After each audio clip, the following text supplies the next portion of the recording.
आप देख रहे हैं श्री हरि कृपा आश्रम चैनल। संस्थापक स्वामी श्री हरि चैतन्य पुरी जी महाराज।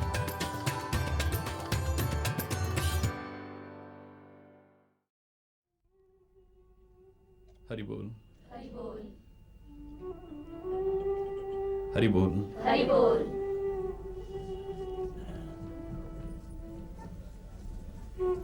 हमारा प्रसंग चल रहा था अवध कांड का।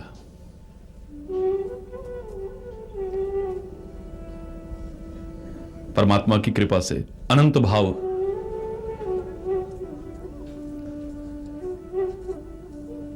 हृदय में जागृत हुए।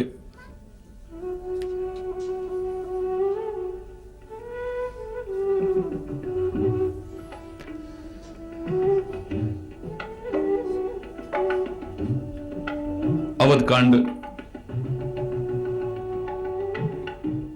जो प्रेरणा दे रहा था कि जहां किसी का वध न हो वो अवध हो सकता है। मन से, वचन से, कर्म से पूर्ण रूपेण अहिंसा व्रत को अपनाने का जो बहुत सुंदर संदेश दे रहा है।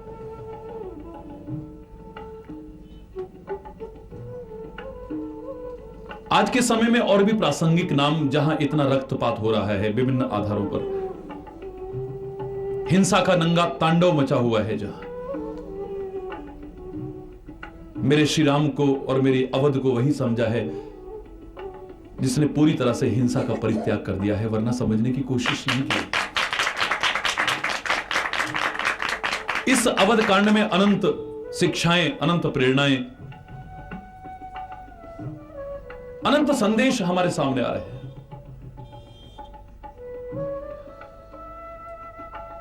और उसी में हम गत प्रसंग में लक्ष्मण गीता का उल्लेख कर रहे थे। श्री लक्ष्मण का ज्ञान, भक्ति और वैराग्य का वो महान संदेश जो हमारे सामने आया, गुह निषादराज को माध्यम बना करके आया, जो मिथ्या दोषारोपण कर रहा था कैकेयी के ऊपर,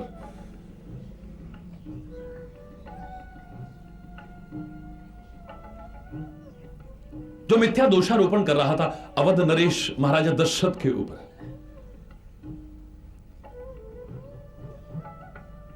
जीवों के महान आचार्य वो लक्ष्मण जी बड़ा सुंदर संदेश देते हैं।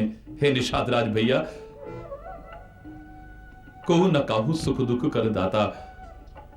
यह हमें भ्रम है कि उसने हमें दुखी कर दिया, उसने हमारे साथ ऐसा कर दिया, उसने हमारे साथ ऐसा कर दिया। बाकी वास्तविकता यह है कि कोई किसी को सुख दुख देने वाला नहीं है। निजकृत कर्म भोग सब रहा था, अपने कर्म ही सामने आते हैं, वरना किसी की सामर्थ्य क्या जो किसी को सुख दुख दे सकते। अपने ही कर्म आते हैं, जो हम बोते हैं वही हमें काटना पड़ता है। लगता है कई बार कि उसने हमारे साथ ऐसा किया, उसने हमारे साथ ऐसा किया, पर वो एक माध्यम बना है। हमारे ही कर्म फल जब जागृत हुए, बाकी तो यह भी अगर कह दिया जाए कि सुख दुख के प्रदाता परमात्मा भी नहीं है, हमारे अपने कर्म हैं। जैसा हम करते हैं वैसा ही हमें फल भोगना पड़ता है। तो अतिशयोक्ति नहीं है। मैंने एक बार आपसे कहा था कि परमात्मा भी सुख दुख प्रदान करने वाले नहीं हैं, हमारे अपने कर्म हैं। हां, परमात्मा यदि रीझ जाएं हमारे अच्छे जीवन, अच्छे आचरण, अच्छे चरित्र, अच्छे कर्मों से, परमात्मा यदि कृपा कर दें हमारे ऊपर, तो हमारे दुखों की निवृत्ति अवश्य कर सकते हैं। बाकी तो हमारे कर्मों का फल ही हमें भोगना पड़ता है और कुछ नहीं। हमारे कर्मों के आधार पर जो व्यवस्था की हुई है सृष्टि में, जिसको व्यवस्था सौंपी है, वो हमें सुख और दुख प्रदान करता है। जैसे हमारे राष्ट्र में हमें सजा देने का, सजा से मुक्त करने का अधिकार न्यायाधीशों को दे रखा है। देश के सबसे ऊंचे पद पर बैठे राष्ट्रपति के हाथ में नहीं। राष्ट्रपति का काम नहीं है कि किसी को फांसी की सजा दे दे या सजा मुक्त कर दे। ये काम न्यायाधीशों का है। हां, यदि राष्ट्रपति प्रसन्न हो जाए किसी से तो वो सजा माफ जरूर कर सकता है, बाकी तो अपने कर्मों का फल। अरे ठीक है, ऐसे ही अपने कर्मों के आधार पर हमें सुख दुख मिल अवश्य रहा है। हां, परमात्मा की कृपा हो जाए, परमात्मा का अनुग्रह हमारे ऊपर हो जाए तो अनंत दुखों के मकर जाल में फंसा ये जीव उनसे मुक्त हो सकता है।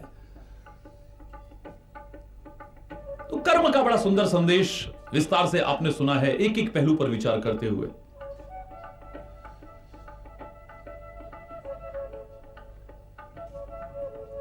लेकिन श्री राम, एक प्रश्न उठता है कि अगर कर्मों का फल ही भोगते तो श्री राम ने ऐसे कौन से कर्म किए हैं जिनका फल बन के कष्टों के रूप में वो भोग रहे हैं? हरि बोल, हरि बोल, जोर से बोल रहा। हरि बोल। तो मैंने आपको बहुत विस्तार से कहा है, सूक्ष्म में इतना ही कह सकता हूं कि माना कि अपने कर्मों के फल के अनुरूप हमें दुख और सुख भोगने पड़ते हैं, लेकिन किसी को दुख और कष्ट में देख करके कभी यह शंका मत करना कि इसने अवश्य कोई बुरे कर्म किए होंगे। जहां मैंने एक आपसे कहा है कि कर्मों का फल ही भोगना पड़ता है, वहां दुख और कष्ट के बारे में यह भी तो कहा है, विश्लेषण करने पर यह जानकारी मिलती है, यह तथ्य सामने उजागर होकर आता है कि दुख और कष्ट जीवन में भोगने के 3 प्रमुख आधार हैं। लोग जो कष्ट उठाते हैं उसके 3 कारण हो सकते हैं। पहला कारण अपने गलत कर्मों के कारण। हरि बोल, हरि बोल। लेकिन कई ऐसे भी हैं जिन्होंने कोई गलत कर्म नहीं किया पर दुख उठाते देखा है। मैंने संतों को भी कष्ट उठाते देखा है, मैंने महापुरुषों को कष्ट उठाते देखा है, अपने अवतारों को कष्ट उठाते देखा है, उन दिव्य आत्माओं को भी कष्ट उठाते देखा है। यहां पर यह बात लागू नहीं होती है। तो दूसरा तथ्य सामने आता है, पहला अपने कर्मों के, बुरे कर्मों के कारण कष्ट उठाना पड़ता है, और दूसरा लोगों को जो कष्ट उठाते देखा उनका जीवन देख के पता चलता है कि एक व्यक्ति अपने कर्मों से तो नहीं पर दूसरों को सुख पहुंचाने के लिए कष्ट उठाने की कोशिश करता है। लोगों को कैसे सुख मिल जाए, लोगों को कैसे सुख मिल जाए, लोगों को कैसे आनंद मिल जाए, लोगों को दुखों से कैसे छुटकारा मिल सके, इसके लिए वो रात दिन कष्ट उठाने की कोशिश करता है, कष्ट उठाता है, कष्ट उठा करके भी दूसरों को सुख पहुंचाने की कोशिश करता है। संतों महापुरुषों का यदि ठीक से समझ में ना आए तो अपने शहीदों के जीवन चरित्र को देख लो। आप चोरी करके, डकैती करके, हत्या करके, अपराध करके कारावास सहन करते हो, फांसी की सजा सहन करते हो, विभिन्न प्रकार की यातनाएं सहन करते हो, पर मेरे उन शहीदों ने कौन सा बुरा कर्म किया था? उनका अपना कोई बुरा कर्म नहीं था, पर देशवासियों को आजादी की सांस मिल जाए उसके लिए अपना सारे के सारे कष्ट उठा करके अपने सुखों को कुर्बान करने को, अपने आप को कुर्बान करने को तैयार है। विभिन्न प्रकार के कष्ट सहते हैं, यातनाएं सहते हैं, उनके जीवन में मुसीबतें ही मुसीबतें देखने को मिलती हैं, लेकिन अपने कर्मों के कारण नहीं, कोई बुरे कर्मों के कारण नहीं। लोगों को कैसे सुख मिल जाए इसके लिए कष्ट उठाते हैं। एक व्यक्ति बुरे कर्मों के कारण कष्ट उठाता है, एक दूसरे को सुख पहुंचाने के लिए कष्ट उठाता है, और तीसरा एक और मेरे सामने आया था जो विस्तार से मैंने आपको बताया। कुछ बनने के लिए, कुछ पाने के लिए, कुछ ऊंची स्थिति तक पहुंचने के लिए भी व्यक्ति कष्ट उठाता है।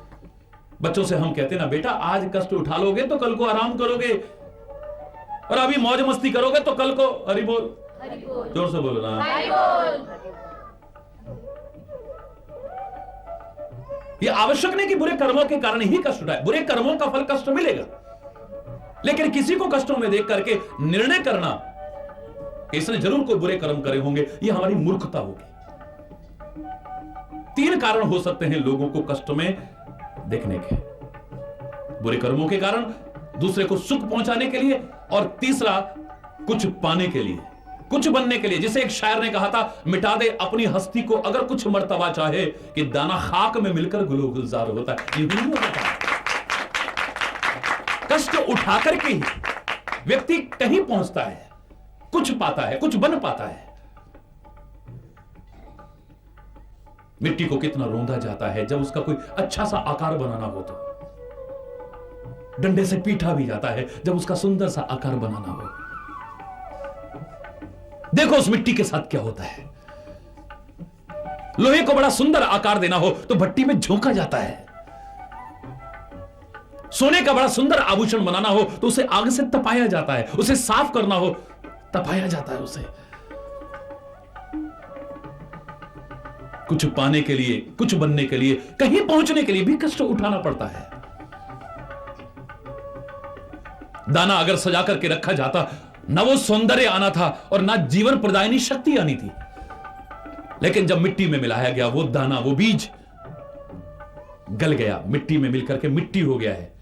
अब क्या सुंदर पौधा है, क्या सुंदर फूल लगे हैं, क्या जीवन को शक्ति देने वाला वो अन्न लगा है, क्या सुंदर वृक्ष बना है, क्या फल लगे हुए हैं। अब इसके अंदर ये सब कुछ जो आया है अपने आप को मिटाने के कारण आया है, अपने आप को संभालने के कारण आया है। ये जो कुछ बना है, इसके जीवन का जो सौंदर्य निकला है, इसके अंदर ये शक्ति आई है, इसके अंदर वो जो विश्रांति देने वाला सुंदर परिणाम आया है, ये इसके कष्ट उठाने के कारण आया है। मैंने कहा था ना, मूर्ति की पूजा हो रही है। मैं खाली मूर्ति पूजा मात्र का ही, वो भी हमारी सनातन संस्कृति का एक अंग है। उनका भी अपना महत्व है जिसके बारे में अलग मैंने चर्चा की है। पर मैंने साथ में यह भी कहा है कि परमात्मा के ये जीवंत मूर्तिमान स्वरूप आपके सामने हैं। इनको दुख पहुंचा करके, इनको कष्ट पहुंचा करके अगर उस रूप में उसे पाना चाहो, उसकी कृपा पाना चाहो तो कभी नहीं पा पाओगे। लेकिन एक मूर्ति का सम्मान होता है, एक मूर्ति की पूजा होती है, एक को सजा करके रखा जाता है और उसी संगमरमर की खान से दूसरा पत्थर जो निकला दहलीज पे लगाया, लोग पत्थर रख के उस पर चप्पल रख करके, जूते रख करके जाते हैं, पैरों से रोनते हुए जाते हैं। एक ही खान में से दोनों पत्थर निकले, एक के साथ ऐसा, एक के साथ ऐसा। क्यों? जिसको आज सजा करके रखा जा रहा है, जिसकी पूजा की जा रही है, आपने कभी जानने की कोशिश की? जितनी छेनी और हथौड़ी की चोटें अपने अंग अंग पर उसने सहन की है, दहलीज के पत्थर ने सहन नहीं की। एक व्यक्ति हिमालय में जब जाता है तो वहां घर का ताजा भोजन नहीं मिलता है। वो सुंदर बिस्तर विश्राम करने के लिए नहीं मिलता है। वो घर में जो सुख सुविधाएं उसे मिली हुई थी वो वहां पर नहीं मिलती है। कितना कष्ट उठा रहा है। कब तूफान आ जाए, कब आंधी आ जाए, कब कोई चट्टान खिसक जाए और जीवन तक जाने का भय बना रहता है। लेकिन इन सारे कष्टों को उठा करके भी जब एवरेस्ट की चोटी पर जाकर के वो अपने पैरों से उसे रोनता है, वहां जाकर के झंडा गाड़ता है, उसे क्या मिलता है इसे तुम नहीं समझ पाओगे, नहीं समझ सकता। वो कष्ट उठा करके भी उसे क्या मिल रहा है? वो कष्ट उठा करके भी इसे तुम घर में बैठे हुए लोग नहीं समझ पाओगे। आप ही देखिए, आप जिसके घर में संतान न हो, परमात्मा सबको हर खुशी दे, हर सुख दे, ढोंग पाखंड और अंधविश्वास की चौखटों पर भी नाक रगड़ने को तैयार हो जाते हो, हर प्रकार से अपना शोषण तक कराने को तैयार हो जाते हो। आपको मालूम है संतान को पैदा करने में कितना कष्ट होता है? लोगों की जान तक जाने की नौबत रहती है, जीवन और मौत के बीच। हरि बोल, हरि बोल। लेकिन फिर भी ये कष्ट पाना चाहते हैं, क्योंकि उस संतान को पाकर के जो सुख मिलता है उसके सामने एक कुछ भी नहीं है, फिर भी पाना चाहते हैं। बहुत से ऐसे कष्ट हैं जो कुछ पाने के लिए, जो कुछ बनने के लिए, जो कहीं पहुंचने के लिए हम उठाते हैं। बहुत से ऐसे कष्ट हैं हमारे जो हम दूसरों को सुख पहुंचाने के लिए उठाते हैं, और बहुत से ऐसे कष्ट हैं, बहुत से ऐसे दुख हैं जो अपने बुरे कर्मों के कारण उठाते हैं। श्री राम ने कष्ट अवश्य उठाए, लेकिन अपने किन्हीं बुरे कर्मों के कारण नहीं। इन संसार के लोगों को कैसे सुख मिल जाए, कैसे आनंद मिल जाए, श्री राम ने भी, श्री कृष्ण ने भी, हमारे विभिन्न अवतारों ने, संतों महापुरुषों ने भी, शहीदों ने भी इसीलिए कष्ट उठाने की कोशिश की, वरना अपना उनका कोई बुरा कर्म नहीं है। तो हे लक्ष्मण, कैकेयी मंदमती थी, कुटिल थी, बड़ी कठोर थी। सुख के अवसर पर श्री राम को उसने दुख दे दिया। महाराजा दशरथ ने भी विचार नहीं किया, ऐसा वैसा ये वो। लक्ष्मण जी कहते हैं, निषाद राज को न काहू सुख दुख कर दाता, निज कृत कर्म भोग सब भ्राता। किसी को दोषारोपण मत करो, मिथ्या, सब अपने अपने कर्मों का फल है। योग वियोग भोग भल मंदा, हित अनहित मध्यम ब्रह्म फंदा, ये सारे ब्रह्म के फंदे हैं। सपने में राजा भिखारी बन गया है, ये सब सपने की तरह हैं। भिखारी एक स्वर्ग का अधिपति बन गया है, तो ये खाली सुख और दुख तभी तक हैं जब तक सोए हो, जब जाग गए तो हरि बोल। हरि बोल। उसने ऐसा किया, उसने ऐसा किया, ये तभी तक है जब तक सोए हैं। जाग गए तो न सुख है न दुख है। विस्तार आप बहुत सुन चुके हो, ज्यादा नहीं। कर्म का, ज्ञान का और वैराग्य का, भक्ति का जो सुंदर संदेश लक्ष्मण जी ने दिया, अगर हम इसे लक्ष्मण गीता भी कह रहे थे या आगे भी कहते रहे तो कोई अतिशयोक्ति नहीं है।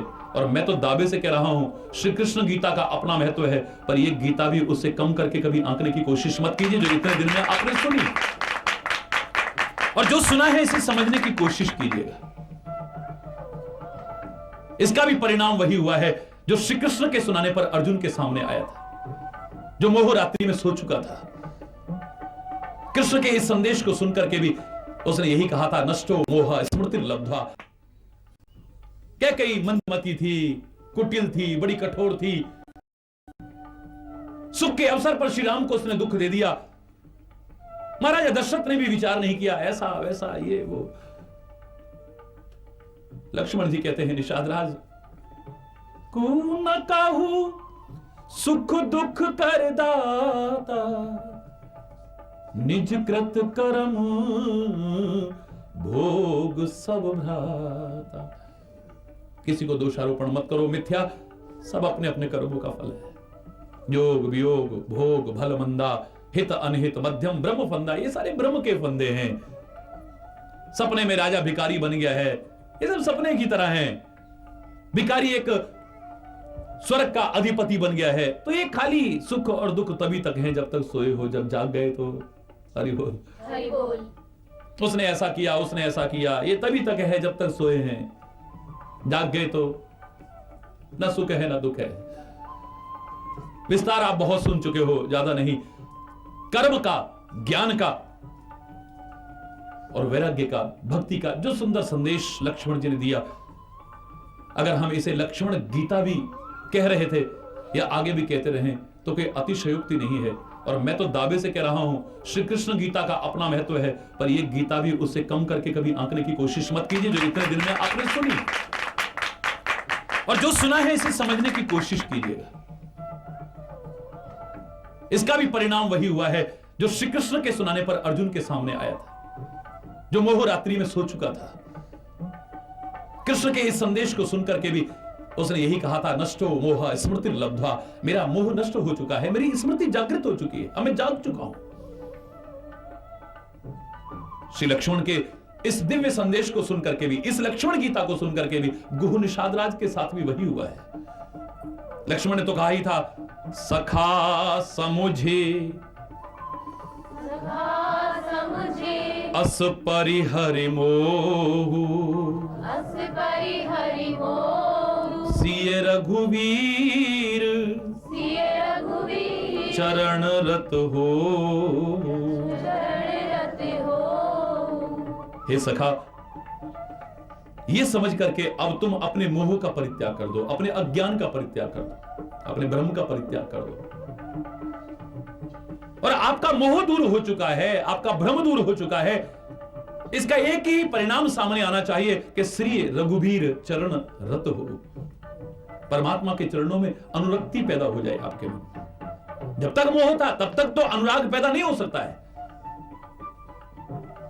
बिन सत्संग न हरि कथा, ते ही बिन मोह न भाग, और मोह गए बिन राम पद होए न दृढ़ अनुराग। सत्संग के बिना प्रभु कथाएं नहीं है, और प्रभु कथा के बिना मोह की निवृत्ति नहीं है, और जब तक मोह दूर नहीं होगा, अज्ञान दूर नहीं होगा, भ्रम दूर नहीं होंगे, तब तक प्यार हमारे हृदय में पैदा होने वाला नहीं है। अब तुम्हारा मोह दूर होना चाहिए, तुम्हारा अज्ञान दूर होना, तुम्हारे जो संदेह थे, जो भ्रम थे, वो दूर होने चाहिए, और उसका जो परिणाम सामने आना चाहिए वो यही आना चाहिए कि सिए रघुवीर चरण रत हो, उनके चरणों में तुम्हारे हृदय में प्यार पैदा हो जाए। कहत राम गुण भाभिनुसारा, जागे जग मंगल सुखदारा,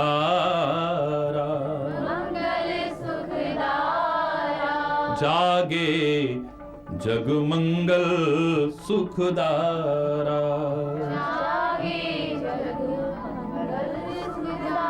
कहत राम गुण भाभिनुसारा, कब रात निकल गई पता ही नहीं।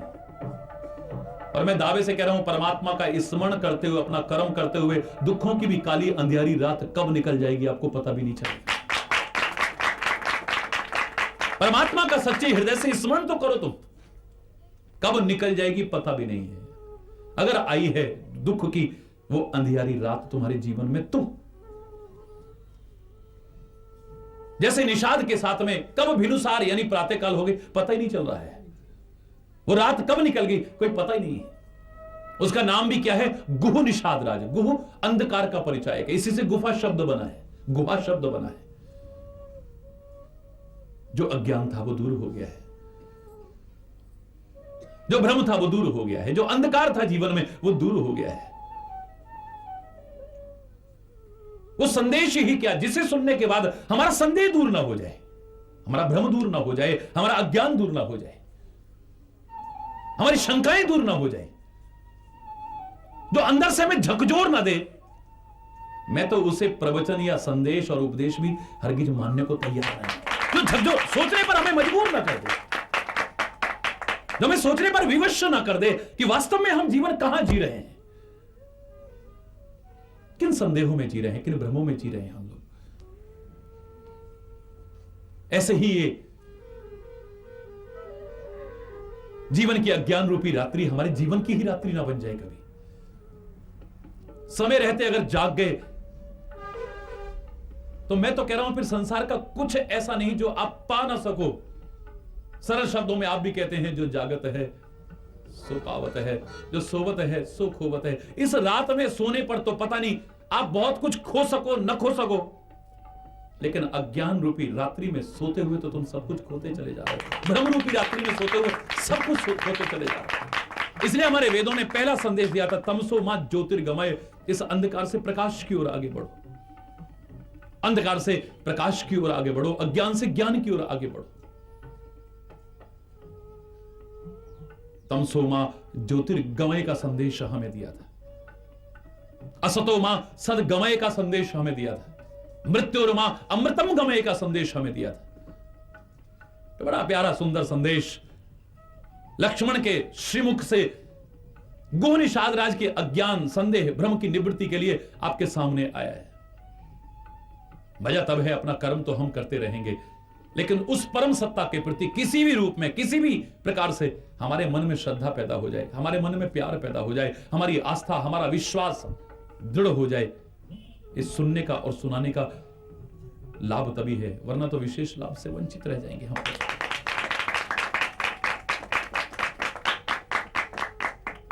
जीवन में जब सवेरा आए, जब हम वास्तव में जाग जाएं, इस संसार रात्रि में हम जाग जाएं, मोह रात्रि से हम जाग जाएं।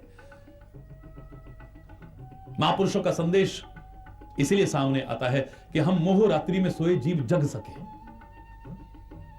महापुरुष आते ही इसलिए संसार में, संसार के लोगों को जो मोह रात्रि में सोए हैं, अज्ञान रात्रि में सोए, उनको जगाने के लिए। और मैं तो यह भी कहने में संकोच नहीं करूंगा कि अगर उनके आने पर भी, उनके समझाने पर भी हम ना जगें तो सौभाग्य होते हुए हमारे दुर्भाग्य ही है। कम से कम आप लोग ऐसे दुर्भाग्यशाली कभी बनने की कोशिश मत करना। अपना सुहाग, अपना सौभाग्य अटल करने की कोशिश करना, जगाने की कोशिश करना।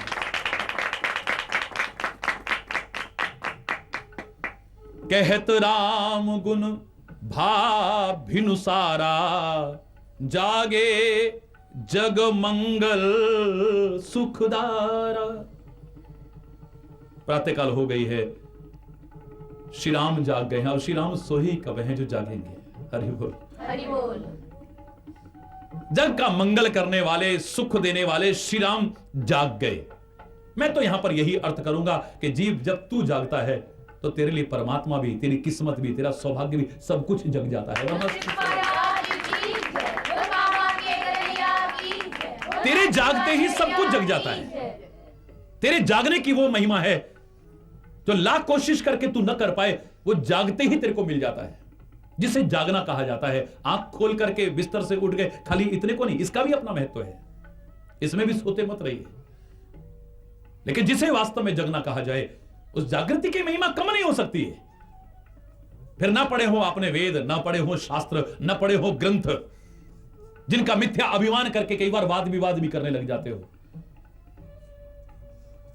लेकिन अगर तुम जग गए हो तो कबीर की तरह ये वेद तुम्हारे जीवन में स्वयं समाने को तैयार हो जाएंगे, ग्रंथ तुम्हारे जीवन में स्वयं समाने को तैयार हो जाएंगे, और तुम गंवार समझे जाने वाले, अनपढ़ समझे जाने वाले, तुम्हारे मुख का निकला एक एक शब्द वेदवाणी से कम नहीं आता रहेगा। कबीर की तरह, बिना पढ़े लिखे कबीर की तरह तुम्हारी वाणी भी वेदवाणी से कम महत्व तो नहीं रखेगी फिर। हरि बोल, हरि बोल। जोर से बोलो। हरि बोल। इकाई की महिमा है, जागृति की महिमा है।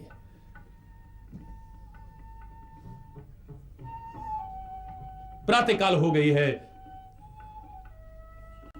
परमात्मा के गुणानुवाद करते करते समय पता नहीं चला है। तो जहां जीवन में सुबह होनी शुरू हो, समझो ज्ञान की, परमात्मा का प्राकट्य अपने आप होने लगता है, सब कुछ जागृत होने लगता है। फिर तुम नहीं कहोगे कि हमारा तो भाग्य ही सोया हुआ है, हमारा तो ऐसा सोया, ये कुछ नहीं। परमात्मा हमारी तरफ ध्यान नहीं दे रहे, परमात्मा हम पर कृपा नहीं कर रहे। वो तो रात दिन कृपा बरसाता है, पर तुम अभागे अज्ञान की छतरी लगा करके उस बारिश से वंचित रह जाते हो। काश एक बार खुल करके उसकी शरण चरण में आने की कोशिश करो, वो कृपा बरसेगी, शायद आपने कभी सोचा भी ना हो। गुरु भी तुम पर कृपा बरसाता है, परमात्मा भी तुम पर कृपा बरसाता है, पर हम अभागे वंचित रह जाते हैं। हरि बोल, हरि बोल। ऐसे हमारे हाथ में छेद हुए पड़े हैं कि कुछ भी लेते हैं तो हाथ में कुछ दिखता ही नहीं है।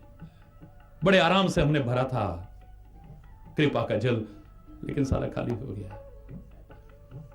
पात्र हमारा छेद वाला था, वंचित रह गए। बारिश तो बहुत हुई, लेकिन हमारे बर्तन सारे ढके हुए थे या उल्टे रखे हुए, तो एक बूंद भी उसमें प्रवेश नहीं कर पाई, सारा वंचित रह गया।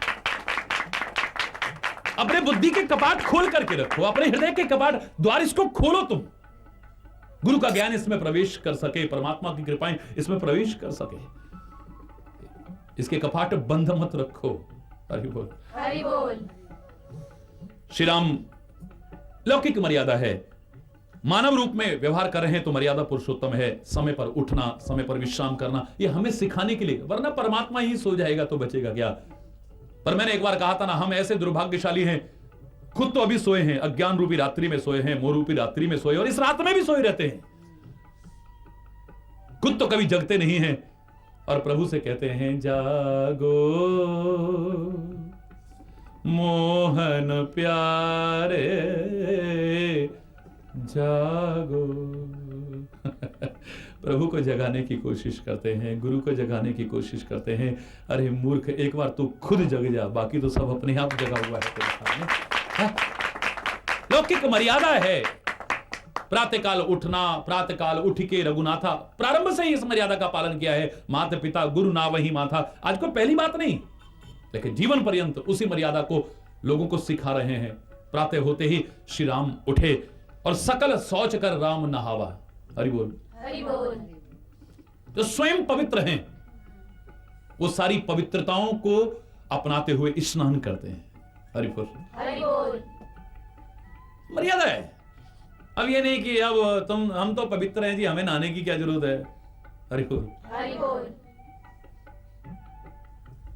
कई लोग बड़ा इसका दुरुपयोग करते हैं, हमें क्या जरूरत है अब? हाँ, अरे शेरा देवी कोई मुंह तो हरि बोल, हरि बोल, क्या कोई जरूरत ही नहीं हमें, तो हम तो परम पवित्र हैं अब। अरे परमात्मा तक परम पवित्र क्या, दूसरों को भी परम पवित्र करने वाले तो पवित्रता के लिए स्नान करने की कोशिश करते हैं। तो इन जो मर्यादाएं हैं मानव जीवन में रह करके, इन मर्यादाओं को तुमको भी पालन करना चाहिए, वरना लाभ से वंचित रहोगे, नुकसान के भागीदार बनोगे। आंतरिक पवित्रता भी होनी चाहिए, लेकिन बाहरी पवित्रता का महत्व ना हो, ऐसा कहना मूर्खता का परिचायक हो। बाहर भी पवित्रता होनी चाहिए, आंतरिक भी पवित्रता। खाली बाहर से नहाने धोने से खाली काम नहीं चलेगा है? लेकिन बाहर भी नहाने धोने का अपना महत्व है, बाहर भी पवित्रता को अपनाने का अपना महत्व है।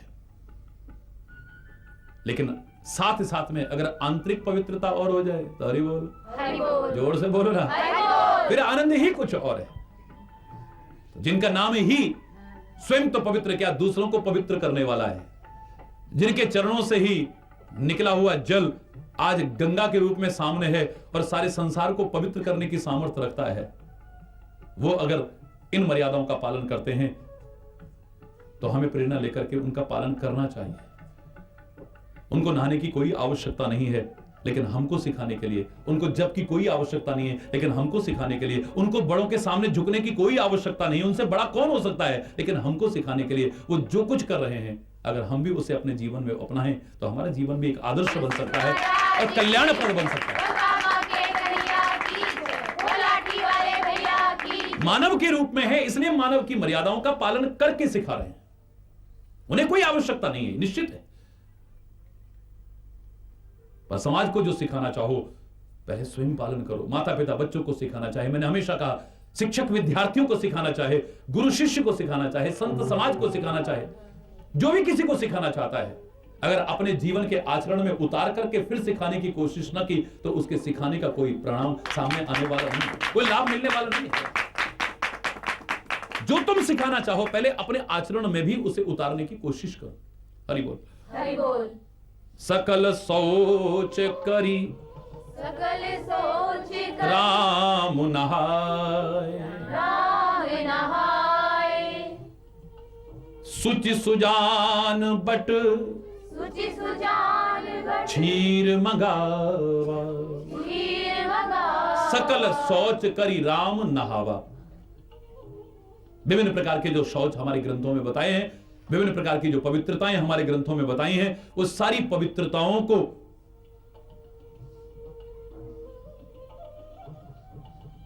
करते हुए स्नान करते हैं और शुचि पवित्र होते हुए भी, सुजान होते हुए भी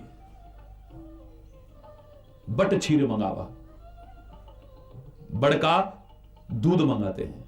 हरि बोल, हरि बोल, लगता है कि यहां पर शंगवेरपुर में जिस घाट पर गंगा के किनारे श्री राम रुके हैं वहां पर कोई बड़ का पेड़ नहीं है, वरना पूरी रामायण में आप रामचरितमानस में पूरी में पढ़ेंगे तो श्री राम का वट वृक्ष के साथ सीधा संबंध है। जहां जहां भी रुके हैं वहां पर बड़ का पेड़ जरूर है। हरि बोल, हरि बोल, चित्रकूट में है तो बट छाया वेदिका बनाई है। हरि बोल, हरि बोल, है? एक जगह नहीं, पूरे रामचरितमानस में आप जहां भी देखेंगे श्री राम के साथ बट वृक्ष का बड़ा। पर्यावरण का कितना सुंदर संदेश इस माध्यम से श्री राम हमें देना चाहते हैं। वृक्षों के महत्व को किस तरह से उजागर करना चाहते हैं विस्तार से पर्यावरण के संबंध में जब मैंने प्रवचन किया है उसकी कृपा से तो उसका उल्लेख अलग से किया है। लेकिन यहां मंगावा का तात्पर्य वहां बट वृक्ष नहीं है, वरना वही निकाल लेते। मंगाया है बड़ का दूध, काहे के लिए मंगाया है? हरि बोल, हरि बोल, जटा बनाने के लिए। जटा बनाने के लिए माता पिता की आज्ञा का पालन ये गृहस्थ रूप में सिखाना चाहते हैं। पिता की आज्ञा है कि तापस वेश विशेष उदासी, 14 वर्ष राम वनवासी, तो तपस्वी के वेश में रहना है, विशेष उदासी रूप में रहना है। तो पिता की आज्ञा का पालन हो गया। दूसरा, अब